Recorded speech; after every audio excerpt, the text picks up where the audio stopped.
Aren't both of them brought up on charges for grape? Well, most people who grape aren't brought up on charges. Yeah, I know, but that's not my question. My question is, if two people get drunk and have sex, they're graping each other, shouldn't both of them be charged with a crime? Sure, but Are you saying that some grapes are more morally bad than other grapes? I'm saying that they have different treatments. Okay, so if a man grapes, no, it doesn't always mean no. And the feminist says, yes, it does. And he's like, no, it doesn't. Because you can have things like, no, stop, no. And they're completely teasing. Now you laugh because it's true. You mean of when I wouldn't? Like if a chick was passed out or something crazy? So if she were like falling down, slurring her words, couldn't hold like her phone, still fair game. No, I don't know. The other one's like, I don't know either. But we definitely had sex last night. And neither of them care, right? Like, what's the problem here? Who's actually been violent? Like, well, how could that be a morally bad thing? All right, so this one is absolutely wild. We've got Andrew Wilson debating a Marxist feminist about drunk consent. And I need you to understand, this woman genuinely believes that if two drunk people have sex, they are both graping each other simultaneously. Like, she actually holds this position with a straight face. And Andrew is about to take this logic and absolutely dismantle it piece by piece. Watch how she tries to dance around the most basic questions, like if both people are graping each other, why aren't both charged with a crime? She literally cannot answer it without exposing how insane her worldview is. This is what happens when ideology collides with reality. Let's get into it. Yeah, so like here, I'll give you an example. I'm drunk and a woman's drunk. Are we graping each other? Yes. I mean, I think that's not fucking crazy? No. No. I mean, do you think like children engaging would be graping each other? No. Oh, yeah. See, I think I just have a higher standard for consent when it comes to... No. Wait, you said children? Yeah. Yeah. That would be, well, that wouldn't be grape. That would be something different because it is true that they can't consent, right? But they both kind of can't consent together. So right. I don't think they understand the ramifications of what they're doing. I think if you're drunk, you do. I don't think that being drunk gives you a pass. I just put your logic into a different scenario. No, it's not the same logic. How is it not? Because in one you don't understand, the other one you do. Like one you don't have the capacity for. Again, it depends how drunk you are. You might not have the capacity. Okay, then if I get drunk and murder somebody, not my fault.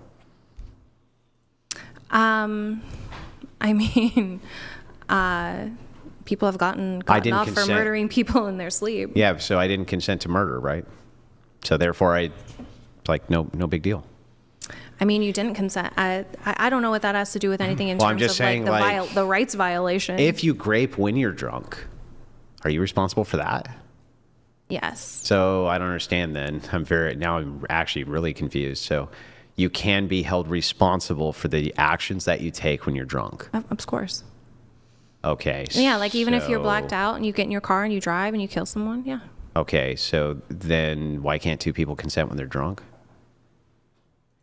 Consent meaning to agree, because obviously it doesn't meet the criteria of being informed. Okay, so I don't understand. Then why wouldn't it be attempted murder instead of murder if you killed someone when you're drunk? Because you did kill them, right? I mean, I guess if you tried and you failed, it would be attempted murder. Okay, so let me ask you this. Okay.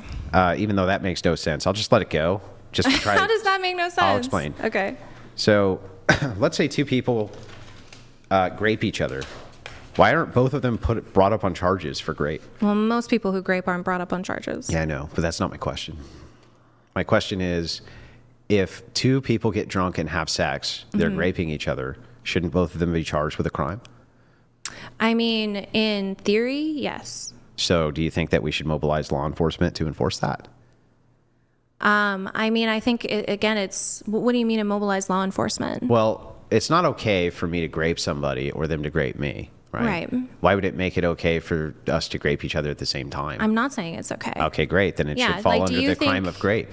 Do you think if like I go out with my best friend and then I wake up in bed with them naked and, we assume that we had sex, that isn't harmful to... Sure. If it's something that you didn't want to do? Sure. I think it's harmful too. Okay. Yeah. So then people who get drunk and have sex should go to jail. I mean, I think if, yeah. In terms of going to jail, I think it's going to be really hard to establish. Establish what? You want rapists to go to jail, right? Yes or no? Well, I don't think that like prison is necessarily an effective way to solve rights violations. Where do you want rapists to go? Well, I'm for reformative justice, so I'm against police and prisons. Are we talking about like what my ideal would be, or within this current society? Within this current society, where should they go? Within that aspect of two people got drunk and had sex with each other. So, No, that's not what I asked. I asked where should rapists go when they grape? Should they go to prison or not?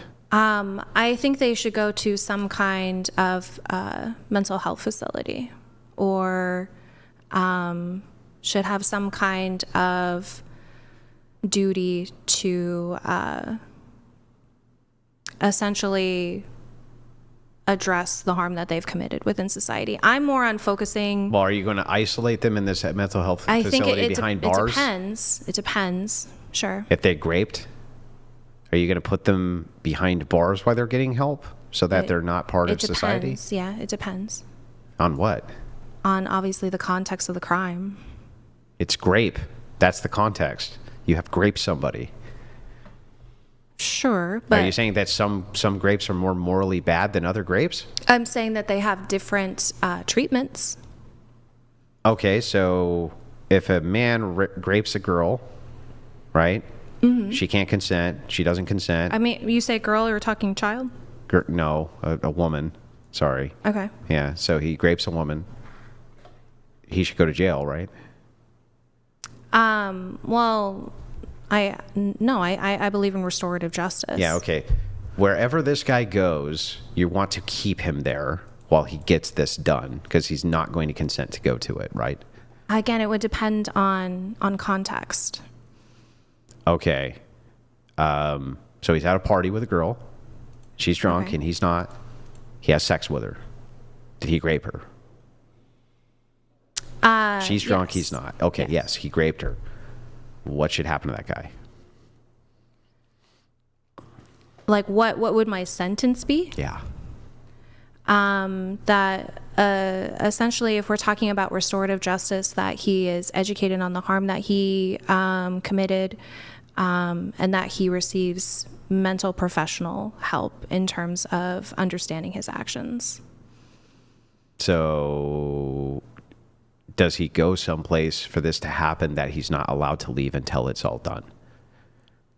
I mean, in that context, yeah, it could be for a short duration of time, sure. And is that place going to have like bars and guards and things like that in order to keep him there? Maybe not bars, but maybe, like doors that lock. Okay, sure. And then he gets out and he goes and he does it again. What happens then? Where should he go then? He would go back to the facility. And then he does it again? A long-term care facility, yeah. Oh, long-term now? Yeah. Okay, and would that place have bars and guards so he couldn't leave? Okay, hold on. I need to break down what just happened here, because this is absolutely peak leftist mental gymnastics. She just spent the last few minutes arguing that two drunk people having sex are simultaneously graping each other, right? But when Andrew asks the most obvious follow-up question, where should grapists go, she completely falls apart. Watch how she pivots to restorative justice and mental health facilities, because she knows if she says prison, her entire worldview collapses. Here's what she's doing. She knows that if she admits grapists should go to prison, then by her own logic, half the college campuses in America should be behind bars. Because according to her, every drunk hookup is a double grape. So instead, she invents this imaginary system where grapists go to a facility with locked doors but not bars, because apparently that's different, and they get educated on the harm they committed. Dude, it's a prison. You're describing a prison. You just don't want to call it a prison because then you'd have to admit your ideology is completely unworkable. And look at what Andrew does here. He's not letting her off the hook. He keeps asking the same question in different ways because he knows she can't answer it honestly. What if he escapes and does it again? She says, bring him back. What if he does it again? Long-term facility. So you want bars and guards? No, just locked doors. It's the same thing. She's literally reinventing the concept of prison because she can't admit that her worldview requires mass incarceration of normal people engaging in consensual drunk sex. And here's the kicker. She says most grapists don't even get charged. Okay, sure. But if your standard is that drunk equals unable to consent, and two drunk people having sex equals mutual grape, then by definition, millions of people are committing this crime every single weekend and nobody's doing anything about it. So either you mobilize law enforcement to arrest everyone, or you admit your standard is insane. She won't do either. She just keeps retreating into vague platitudes about restorative justice and addressing harm. This is what happens when your ideology is built on feelings instead of logic. The second someone asks you to apply your principles consistently, the whole thing falls apart. Let me know in the comments what you guys think about this. Should two drunk people who have sex both be charged with grape? Because according to her, they should be. Not bars and guards, but yeah, doors that lock, attendants. So what happens if he escapes? Like he doesn't want to do it and he leaves. And he leaves, then he would be brought back. And so it's likely that most people would want to leave. They don't want to be there, right? Sure. Yeah. So then wouldn't you do something to keep them in, like bars and guards? I mean, I'm answering the same, you're asking the same question and I'm answering well, because it. So it's like this. They go to a mental health facility. The reason I'm asking, but now it feels like I have to pry it out, so I'll just spell it out, right? They escape, they do the same crime, you're going to take them back to the same facility, they escape, they do the same crime, you're going to take them back to the same facility. The difficulty with your example is that you're making a lot of presuppositions. Yeah. Is that if, someone commits this act, that they have a high likelihood of recidivism. They do have a high rate of recidivism. I don't think so. Yeah, because they don't even think that they see it as a problem. Like, I don't think that two people who get drunk and have sex even see it as an issue. Well, then why are they filing a police report? They're not. But here's the thing. Do they need to file a police report for me to file a police report somebody's been raped? No. I can file that report, right? How would you file that report? Like, if some chick got raped behind a dumpster and didn't want to come forward, I can still call the police and file a report saying I witnessed a grape. Sure. Yeah. So, you can do the same thing with two drunk people. Right. Hey, officer. But again, she was drunk and he was drunk again, and they you're fucked. kind of, see, and this is kind of the issue that I have when we talk about grape and like sexual violence, is that there seems to be like this notion that the judicial system or legislation can solve for these things and solve for these outcomes. And I just don't think that they can. Well, so yeah, I think it people don't has even to be agree. more of a proactive measure. I don't even rather think than people a agree with you, reactive though. measure. I don't even think they agree with you on this, that this is grape. I don't think that, so for instance, I don't think that two people who get drunk and have sex are graping each other. I think that defies what we mean by grape. I mean, I think there's a level of degree, like you would say if someone is blacked out drunk and someone else is sober. Yeah, I think that when we're talking about grape, we're talking about forcing yourself on somebody who doesn't want it. It's a violation. They're telling, like, I could even give you examples. Bill Burr famously had the bit where he was like, no doesn't always mean no. And the feminist says, yes, it does. And he's like, no, it doesn't. Because you can have things like, no, stop, no. And they're completely teasing. And you laugh because it's true. Right? It doesn't actually always mean no. I'm not laughing because I think it's funny. Yeah, but it doesn't always mean no. No doesn't actually always mean no. Do you think that gives like young men the impression that when they hear no, that it's like a negotiation opportunity? I think sometimes it is. It's pretty obvious. Why?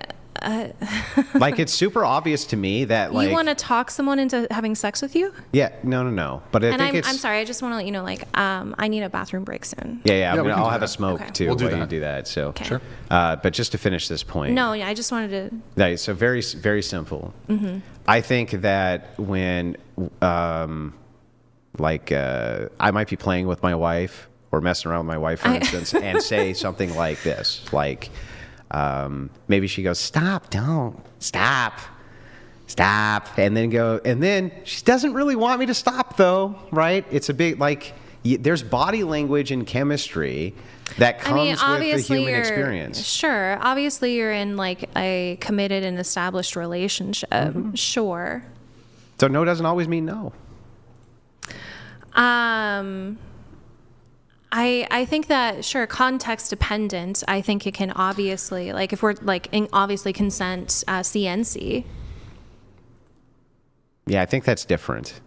Well, that's another context, though, right? Yeah, it is, but I think that no doesn't always mean no, and that it is context dependent. And I think that the idea that two drunk people having sex are graping each other, and it's just okay because one grape cancels out the grape. It seems like if both of them are graping each other, it's a contradiction in terms, like a paradox. The paradox is, grape is, from your view, can't consent. And yet, if they're It's both an aspect of if they're it, both yeah. enthusiastically graping each other, they seem to be enthusiastically consenting. So, like, how do two people mutually grape but they're not consenting? You're under the influence. So what? That obviously affects aspects of judgment. You know, just like Then you your capacity chose for brain development. Yeah, but you're both under the same effect. Right. I never said you Like weren't. willingly. Like, I don't know about you, but you do agree that it's very common for people, married, unmarried, Oh, everywhere for sure. in between, Yeah, I to think have people sex. are drunk all the time. Yeah, and then they have sex when Yeah. they're drunk. In fact, But I mean, I'm sure you yourself would have a line, right? yeah, there would be a line, sure. And where is that line? You mean of when I wouldn't? Like if a chick was passed out or something crazy? So if she were like falling down, slurring her words, couldn't hold like her phone, still fair game. No, I think that's a little much for me. But don't you think that that might be a line little would be more. That arbitrary? might be a little much for me, right? I don't think that I could say that some guy graped her because she was really drunk, and she said yes. Like I don't know She how I doesn't could even say have the that. motor skills to hold a phone. But Well, now you're changing it to like semi. I didn't. That's exactly what I described. That's semi-conscious at that point.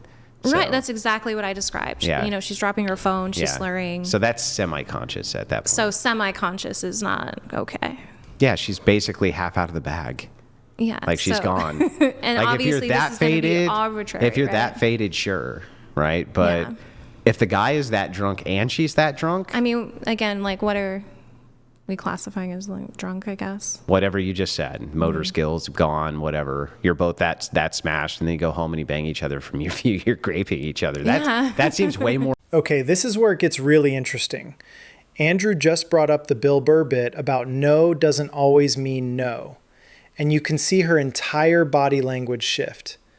She's uncomfortable now because she knows he's right, but she can't admit it without undermining her entire position. So she pivots to, don't you think that gives young men the wrong impression? And dude, this is such a classic leftist deflection tactic. Instead of addressing the actual point, which is that context matters and human interaction is more complex than a binary yes/no system, she tries to make it about teaching young men and negotiation. Here's what she doesn't want to admit. Everyone knows that context matters. Everyone knows that no doesn't always literally mean no. When you're in a relationship, when you're flirting, when you're playing around, there's nuance. There's body language. There's tone. Andrew even gives a perfect example. His wife saying, "Stop. Don't stop playfully." And her response? Well, obviously you're in a committed relationship. Exactly. Context. But the second you admit context matters, her entire drunk consent argument collapses. Because if context matters in a relationship, then it also matters when two drunk people hook up and both wake up happy about it the next morning. And watch what happens next. Andrew keeps pushing. He asks her where the line is. She says, passed out or semi-conscious. Okay, cool. So there is a line. It's not just drunk equals unable to consent. It's so drunk you can't function equals unable to consent. But that's not what she said at the beginning. At the beginning, she said any level of intoxication means you can't consent. Now she's backtracking because she realizes how absurd that sounds. Andrew then gives her the perfect hypothetical. Two people, same level of drunk, not passed out, they go home, they have sex, they both wake up and don't care. Who's been violated? And she can't answer it. She just keeps saying, well, the harm is that you engaged with someone of that capacity. But what harm? If nobody feels harmed, if nobody was forced, if both people were happy with it, what is the actual moral wrong that occurred? This is the problem with leftist ideology on consent. It's not actually about protecting people. It's about imposing a rigid framework that ignores reality because it makes them feel morally superior. They want to create a world where you need to sign a consent form before every sexual encounter. And even then, if alcohol was involved, it's void. It's completely detached from how human beings actually interact. And look, I'm not saying there aren't real cases of grape that involve alcohol. Of course there are. When someone is unconscious, when someone is being physically forced, when someone says no and means it, those are clear violations. But two drunk people having consensual sex and waking up fine, that's not grape. That's just Saturday night. And Andrew is making that point so clearly here that she has no choice but to retreat into abstraction. Let me know in the comments. Do you think two drunk people can consent to each other or not? Because this woman genuinely believes they can't. And I think that's insane. I don't know why. I don't know why you can't think that you can. Because what it does is it infers, because it Sorry, infers that there's grape that's morally neutral. And I think that grape would always necessarily have to be bad for me to classify it as grape. I don't think that just because two people are not of the capacity to give informed and enthusiastic consent that makes it morally neutral. Well, you have to tell me what makes it morally bad then, because you still have not done that. You just kind of keep on reverting to descriptors without giving me the actual, this is actually bad, this kind of grape because of what? Because of what? What actually makes it, like, if both parties wake up in the morning and they look over and go, who are you? And I don't know. And the other one's like, I don't know either, but we definitely had sex last night. And neither of them care, right? Like, what's the problem here? Who's actually been violated? Like, well, how could that be a morally bad thing? That you wake up next to a stranger and you can't remember you had sex, but yet you don't care? No. That definitely had to be grape on both parties, right? Had to be. I think the harm is, again, the fact that you would engage in intercourse with someone of that capacity. And both of you are in that capacity. I know, but again, that this is like an experience that is desired. Is the male more culpable in this situation? No. If they're both equally drunk, is the male more culpable? I don't know why he would be. Yeah, I don't either. Sure. That wouldn't even logically follow. But this doesn't still, you just gave me a descriptor. You still didn't tell me actually why it's bad. Like, why is it actually bad? I did. I think essentially like your psychological understanding of how you engage in sex can be bad and harmful. Like, sure, maybe in this one instance you didn't hurt someone, but in another instance that could very well be the case. That could be for anything, literally anything. Like what? Like, just you pick up a chick and you have sex and your dick is too big. In this case, didn't hurt anybody. The next case, it could hurt anybody. That doesn't have to do with consent, though. Yeah, but the point is like, you can put that standard to almost anything. You can put the standard of like, well, in this case, it didn't do anything, but next time it could possibly do something. It also could possibly not ever do anything. So like that just seems so silly to me. And not only that, that really still doesn't answer to my question. So let's try it an easier way. Okay, and then can we take a Yeah. break? Drunk. So drunk guy, right? He's drunk, but he's not like lost all fine motor skills, but he's drunk. Okay. She's drunk, same thing, hasn't lost all fine motor skills, but she's definitely drunk. Okay. They go home and they have sex. Now, they both graped each other, still by your standard. Okay. Both of them did. We agree on that. Okay. Okay. Do we agree on that? They did grape each other? Okay. I mean, I guess yeah, sure. So they wake up in the morning, they remember all of it, okay, which drunk people often remember what they did the night before. That's not uncommon at all. They remember all of it, and the guy leans over and says, "See you later, honey, I'm heading off to work," and gives her a kiss. She goes, "Okay, baby, that was a lot of fun last night," and away you go. What is actually the harm that happened there? What is actually immoral about that? I'm sorry, is this a couple? Yeah. I think the harm is that, again, it's kind of like about the experience that you had with your partner when it comes to engaging in sex. Like They loved it. You don't really know in terms of your partner's capacity to consent. And Yeah, but they both loved it. They both claimed to you, this was great. We had a great time. It was fantastic. well, then I would say they weren't drunk. They were drunk, for sure. Like Way are we beyond just the going legal way limit. going beyond the legal limit? Yeah, and they just remembered what happened the night before, as drunk people most often do. All right, so let's wrap this up because Andrew Wilson absolutely demolished this woman. Like, it wasn't even close. She came in with this Marxist feminist take on consent, and he systematically exposed every single contradiction in her worldview.